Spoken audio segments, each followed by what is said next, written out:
পিহুর অদৃশ্য হয়ে যাওয়ার পর শান্তিপুর গ্রাম ধীরে ধীরে আবার স্বাভাবিক হয়ে উঠেছিল। মানুষজন আবার হাসতে শুরু করেছিল, রাতগুলো আগের মতো শান্ত হয়ে গিয়েছিল। কিন্তু সেই শান্তি বেশি দিন স্থায়ী হলো না। এক রাতে গ্রামে একটি বিয়ের অনুষ্ঠান হচ্ছিল। চারদিকে আলো, গান আর আনন্দে ভরে উঠেছিল পুরো পরিবেশ।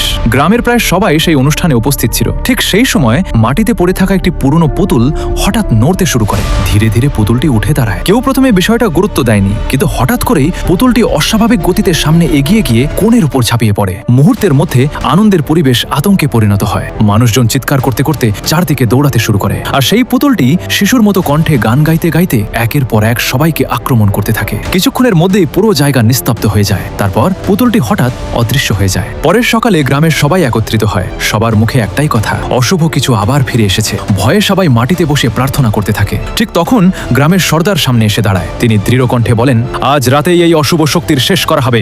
রাত 2:30টার সময় সর্দার তার 2 সঙ্গীকে নিয়ে গ্রামের মাঝখানে আসে। হঠাৎ চারদিকে ঘন ধোঁয়া ছড়িয়ে পড়ে। সেই ধোঁয়ার ভেতর থেকে একটি অদ্ভুত কণ্ঠ ভেসে আসে, তোমরা ভাবছো আমি শুধু একটি পুতুল? এরপর পুতুলটি ধীরে ধীরে বড় হতে শুরু করে এবং এক মুহূর্তের মধ্যে তাদের উপর আক্রমণ করে। পরের সকালে সেখানে শুধু রক্তের দাগ পাওয়া যায়, কিন্তু কোনো দেহ খুঁজে পাওয়া যায় না। গ্রামের মানুষ বুঝতে পারে এটি কোনো সাধারণ ঘটনা নয়। তারা শেষ আশায় সেই শক্তিকেই আবার ডাকার সিদ্ধান্ত নেয়, যে একসময় তাদের রক্ষা করেছিল।